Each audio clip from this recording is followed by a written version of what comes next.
Les violettes odorantes, des fleurs magnifiques au printemps, mais pas que. Aujourd'hui, nous verrons la recette de la purée campagnarde aux feuilles et aux fleurs de violette, ainsi que la gelée de violette. Enfin, nous verrons les propriétés de ces fleurs qui pourraient bien vous surprendre. Bonjour à toutes et à tous. Les violettes odorantes sont facilement reconnaissables. Cependant, si vous avez un doute, il vaut mieux demander à quelqu'un qui a la connaissance. La prudence est de mise envers toute plante, légumes ou fruits consommés pour la première fois. Les personnes souffrant d'allergies souvent le savent et restent prudentes. Si vous débutez dans la consommation des produits de la nature, je vous conseille de consommer de petites quantités au début. Ma grand-mère disait « on ne sait jamais comment le corps va réagir ». Toute personne est différente, alors la prudence est de mise. Si votre organisme accepte les violettes, comme la plupart des gens, alors vous bénéficierez d'une vraie alliée. Les violettes sont des plantes vivaces avec des tiges frêles. Dans la nature, on les trouve souvent formant des espaces, des sillages plus ou moins grands, un peu comme les champignons. Elles possèdent des feuilles festonnées en forme de cœur. Elles sont parmi les premières fleurs au printemps, de couleur violette la plupart du temps, et elles ont un parfum délicat. On peut les trouver dans les prés, en bordure de bois, le long des chemins forestiers. C'est une plante sauvage, cependant, vous pouvez prélever des plants avec les racines que vous planterez ensuite dans votre jardin ou votre jardinière. Que peut-on utiliser dans les violettes? Toute la plante. Personnellement, je ne consomme pas les racines, simplement parce qu'elles sont difficiles à nettoyer et qu'il y a d'autres plantes qui ont les mêmes propriétés. Les fleurs de violette odorantes sont connues pour lutter contre la toux, la bronchite, les rhumes. Elles ont des propriétés expectorantes, qui signifie facilite l'expulsion des sécrétions qui encombrent les voies respiratoires. En infusion, de 2 grammes de fleurs de violette séchées pour 1 demi-litre d'eau. Ces fleurs sont également appréciées pour leurs propriétés intentinelles diurétiques et sudorifiques, qui signifie qui provoquent la sudation. Ma grand-mère utilisait une infusion de violette plus fortement dosée pour soigner les aphtes, soit 2 grammes de violette pour 1 verre d'eau. Cette préparation, elle l'utilisait en gargarisme. Les feuilles des violettes odorantes ont pratiquement les mêmes propriétés que les fleurs. Elles sont également utilisées en infusion. Elles sont parfois en plus reconnues pour leurs bienfaits au niveau de la digestion. Je n'ai jamais fait sécher les feuilles de violette pour la simple raison que l'on peut en trouver pratiquement toute l'année. Les fleurs de violette peuvent se faire sécher. Le seul inconvénient est qu'il est difficile d'en trouver une quantité suffisamment importante, d'où peut-être l'intérêt d'en planter dans son jardin ou dans sa jardinière. Utilisez les violettes odorantes. Alors, en décoction, nous l'avons vu tout à l'heure, ou dans une salade, pour parfumer un sorbet, en sirop, agrémenter des pâtisseries. La décoration des pâtisseries, et il faut reconnaître que c'est un luxe, car avoir des fleurs fraîches avec une belle allure, c'est un exploit, à moins d'en avoir près de chez soi. Les feuilles seront plus utilisées en potage ou en purée avec des pommes de terre ou en purée avec des glands par exemple. C'est d'ailleurs ce que nous allons voir, la purée avec les feuilles de la plante et la gelée avec les fleurs. Pour réaliser les purées aux feuilles de violette pour 2 personnes, l'une avec des pommes de terre et l'autre avec les glands du chêne, il faudra 2 pommes de terre, 100 g de glands. Ceci est ma récolte de glands séchés prêts à être utilisés. Et je prépare une réserve pour l'année, sachant qu'il faut environ 100 g de glands pour une personne pour un repas. Pour savoir comment les mettre prêts à l'emploi, je vous mets le lien en dessous de la vidéo. C'est une vidéo qui explique comment enlever les tanins qui sont en trop grande quantité dans ces fruits et comment les faire sécher pour les conserver. Il faudra également donc des violettes et des feuilles évidemment.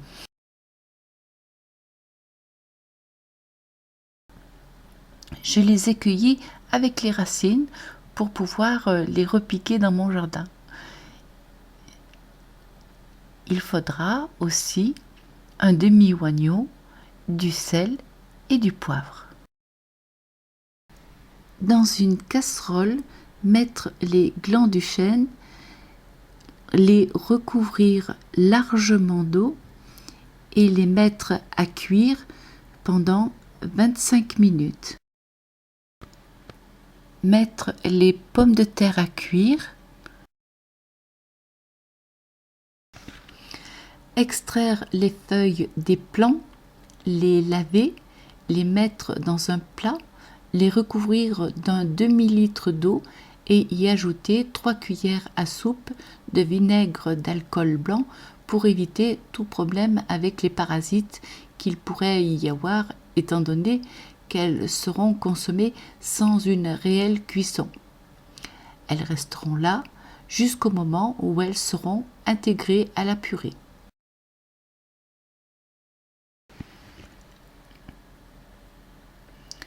Coupez un demi-oignon en dés. Épluchez les pommes de terre lorsqu'elles sont cuites. Pendant que les fruits du chêne continuent à cuire, dans une casserole, je mets 2 cuillerées à soupe d'huile d'olive et la moitié du demi-oignon que je laisse revenir.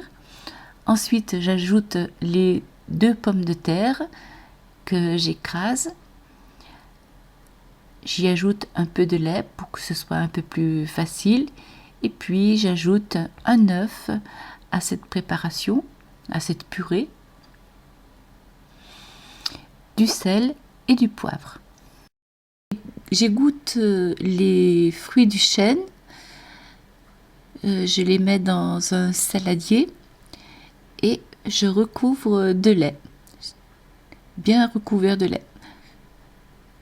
Ensuite, je vais mixer tout ça. Pour la purée aux fruits de chêne, je mets 3 cuillerées à soupe d'huile d'olive dans une casserole auquel j'ajoute le reste du demi-oignon que je laisse frire un moment. Ensuite, j'ajoute les fruits de chêne à la préparation, aux petits oignons. Et puis, j'ajoute un œuf,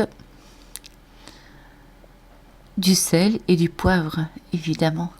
Si c'est la première fois que vous utilisez des feuilles de violette, je vous conseille de n'en mettre que 3 ou 4 feuilles pour voir comment votre organisme réagit.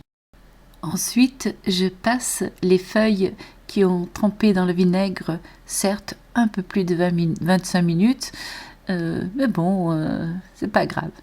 Et je les mets sur une planche et je les hache le plus finement possible avec un hachoir à main.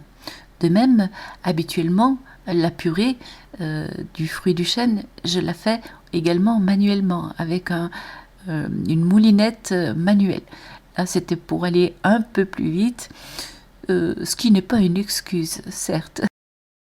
Et enfin, j'intègre la moitié des feuilles dans la purée du fruit du chêne et l'autre moitié dans la purée de pommes de terre.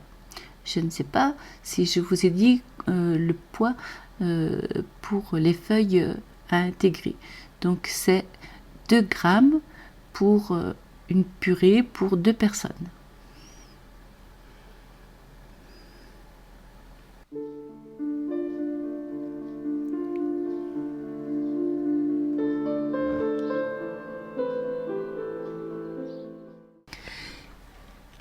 Il est trop tôt dans la saison pour que je puisse avoir suffisamment de violettes. Cependant, je voulais que vous puissiez avoir le temps de réaliser votre gelée de violettes. Alors, je vous donne les dosages de la recette qui, évidemment, ne correspondent pas à ce que j'ai pu trouver comme fleurs.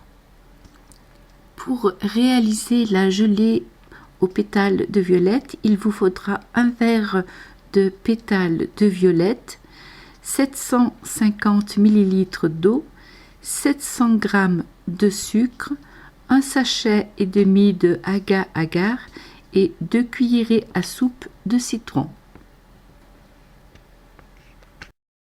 Dans une casserole, je verse 750 ml d'eau, 700 g de sucre, 2 cuillerées à soupe de citron et le verre de pétales de violette. Le verre de pétales de violette que je n'ai pas. Oh, mais bon.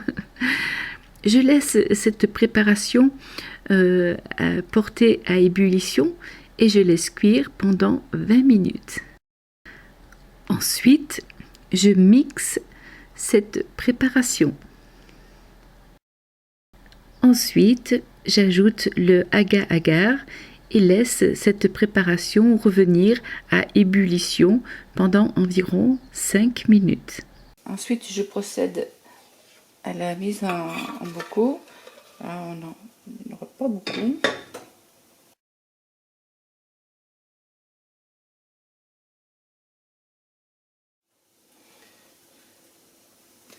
Très chaud.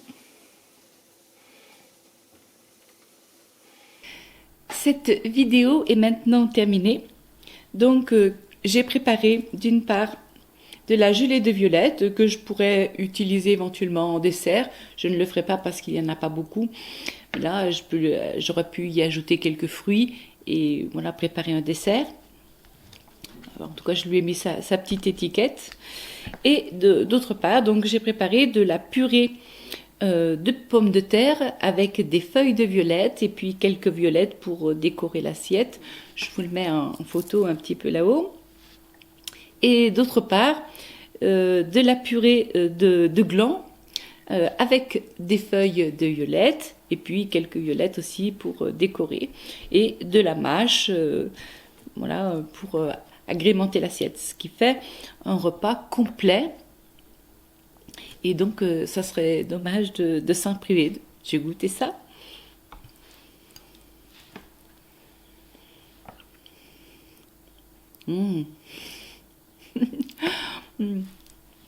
Ah, il manque peut-être un peu de sel. Il manque un peu de sel. Je ne suis pas une excellente cuisinière.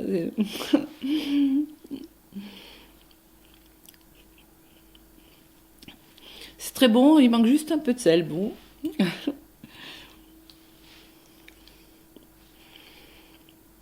Une petite préférence pour la purée de gland de chêne. Voilà, cette vidéo est maintenant terminée. Je vous souhaite une belle journée ou une belle soirée. Je vous dis à bientôt pour de nouvelles découvertes. Et si vous avez la possibilité de partager cette vidéo pour faire profiter vos amis, alors voilà, je vous remercie. À très bientôt mes amis, à très bientôt.